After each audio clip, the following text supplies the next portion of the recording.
What's good, gang? We're back for another Labyrinth / UFC breakdown, full fight card prediction with your host, formerly known as Big Ear right here. And today we got a 13 fight banger pay-per-view to get into. You already know what it is. We jumping straight into it.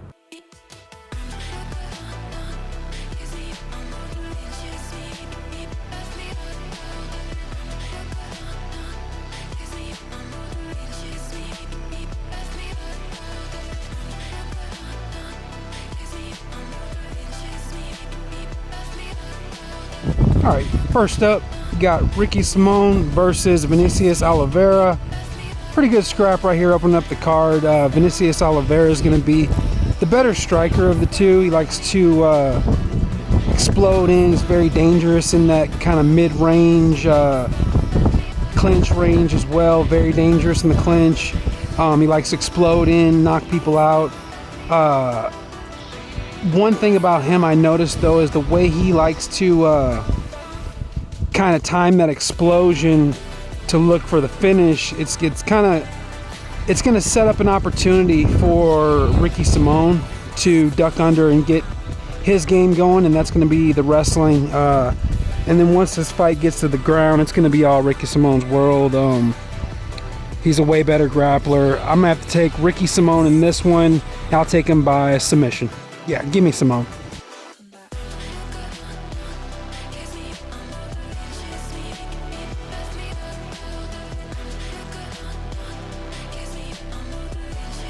Next up, we got Vs Tsuruya versus Carlos Hernandez. And in this fight, the way you would think of this one would go is Carlos Hernandez, you would think he would just use his wrestling in reverse to keep this fight on the feet against the guy who wants to get him down. But the problem with that is going to be that Vs Tsuruya is one of those guys who doesn't necessarily have to take you down. He can just get a hold of you, get to a clinch, get to a body lock, and next thing you know, it's he's working his game in his world. So I'm gonna have to go with Vs Tsuruya right here.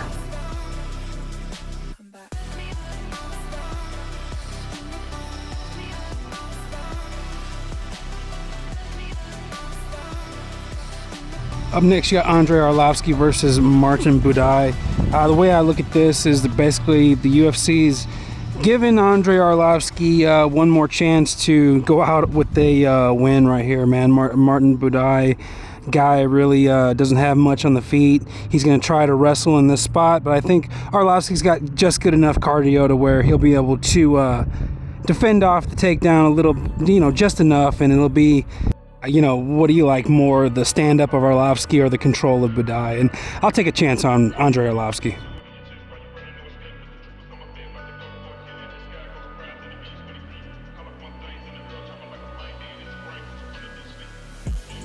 All right, next fight up, Waterson-Gomez versus Jourdain Robertson.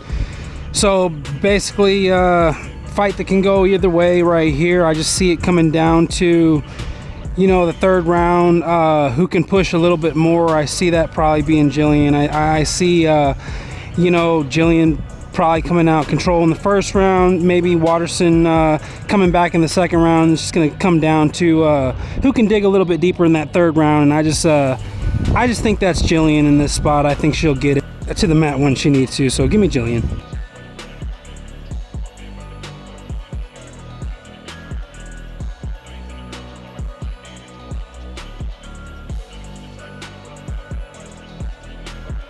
Peyton Talbott versus Hernandez Vs Ghemmouri up, and so right here you got a style clash because Hernandez Vs Ghemmouri is pretty much a traditional style martial artist. He's got that almost like Taekwondo or maybe like a Savate style.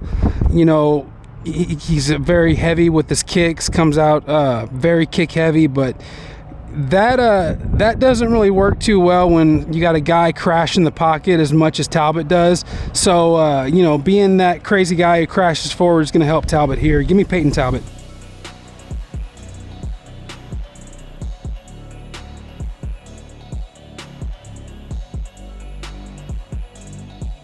Good scrap up next. Jourdain versus Silva. So it's an interesting fight right here because both these guys can fight in either stance, but for the most part, this is going to be an open stance fight with Jourdain. He largely fights out of that southpaw stance, and Jourdain Silva likes to stick with the orthodox stance a little bit more and land that piston right hand. He's got a very nice, very nasty right hand. Jourdain likes to sit back and counter with the left. He's got very nasty low kicks and a very sneaky high kick as well that Jourdain Silva's going to have to watch out for. But I would say Jourdain Silva does have slightly better footwork, and in an open stance fight, I'm going to have to lean more towards him because of that. But yeah, he's going to have to, like I said, stay tight, watch out for the kicks and knees of Jourdain, and I think if he does that, his shots will be a little bit more impactful, especially with the hands. So give me Jourdain Silva right here.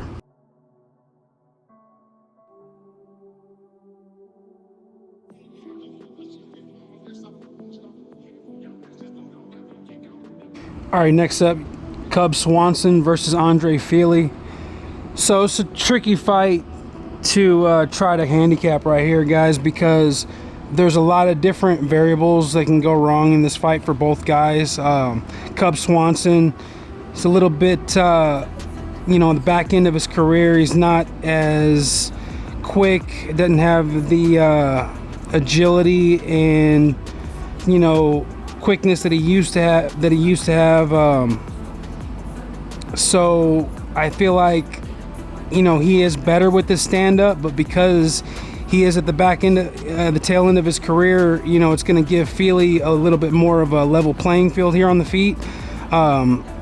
Fili, on the other hand, guy, you know, he got knocked out pretty bad in his last fight, and that was not too long ago. I think it was only like maybe four months ago, maybe not even 5 months ago. So yeah, tricky spot right here, very volatile spot. I see it in and inside the distance, but I'm gonna have to go with the edge on Andre Fili. Give me Fili.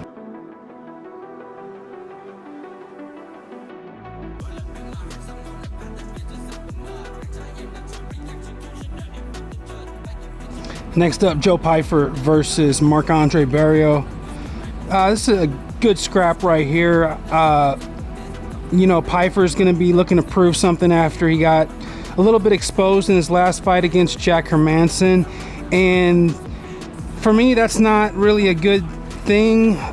Looking forward to this fight because Marc-Andre Barriault basically is going to try to do the exact same thing that Hermansson was able to do to Pyfer. I think Jack Hermansson set the blueprint on Joe Pyfer, and because of that, I see Marc-Andre Barriault, you know, that's his natural style anyway, so I see him definitely going to that.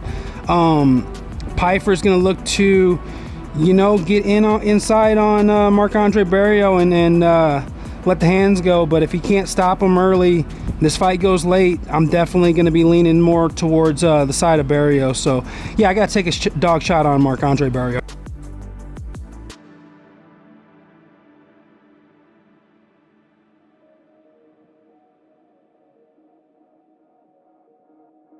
Next fight up, Ian Machado Garry versus Michael Venom Page. It's another interesting clash of styles right here. You got two stand-up strikers with different contrasting styles. Michael Page is the more karate style point fighter guy. Explodes in with big knees, kicks, likes to sharp shoot. You know, play the sniper on the outside with his long range punches. And then you got Ian Machado Garry on the other hand, who's more of a Muay Thai stylist, likes to shoot straight shots, be at the end of his straight combinations. And right here, he's going to have an interesting situation where he's not going to be the longer guy, so he's going to have to try to navigate this tricky fight. But I think if he can shoot straight and maybe even look to get a takedown, he should be okay. Give me Ian Garry right here.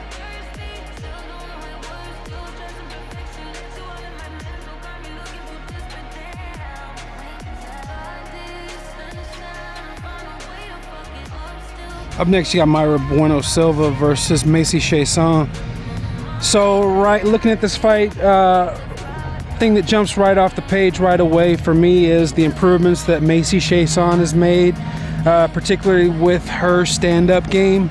She seems to be much more technically sound, much more capable of getting her back off the cage, you know, creating a frame, getting her feet moving, getting her back to the center of the octagon, and I'm pretty impressed with that. But you know, both these girls are nasty in the clinch. I just think Macy's a little bit busier, so I'll take the shot on her. Give me Macy.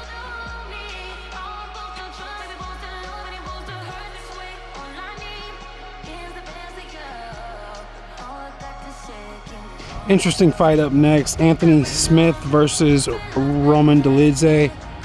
So it's a weird fight right here, guys, because Anthony Smith, I feel like, should be able to win this fight just with his skills, particularly on the feet. He should be able to, you know, win this fight going away if he keeps it standing. But Anthony Smith is a head case, man, so you never know what version of him you're going to get from fight to fight. So right here, very volatile spot. Dolidze is very good with his submission game. Could be a tricky spot right here, but I'll go ahead and lean towards Anthony Smith.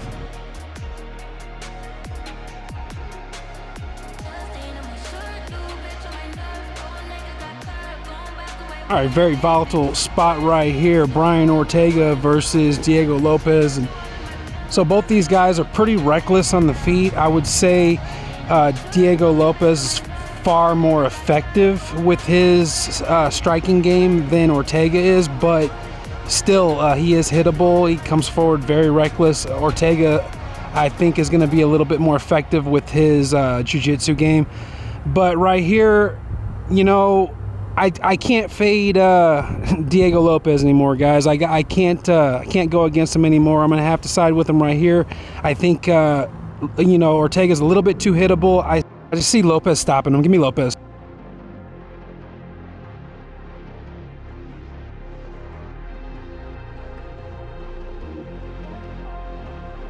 In the main event, you got Alex Pereira versus Garry Procházka, a rematch. And so in this fight right here, you should see an open stance fight because Garry Procházka's had his leg chewed up in his past 2 fights. He had the first fight against Alex, and also in his last fight against Rakic, he got his leg chewed up there as well. So if he was smart, he would come out in southpaw and just look to duck down, grab a single leg, and get this fight to the mat early and often. But you know, right here, Alex is just too good at what he likes to do, man. If you know, he just basically lets the opponent determine how he's going to attack. If you come out in southpaw, he'll just do a little sweeping left hook and let that funnel you into the right hand. And then if you come out in orthodox, he'll just chew your leg up and let that funnel you into the little 2-3. So I got to go with Alex Pereira right here.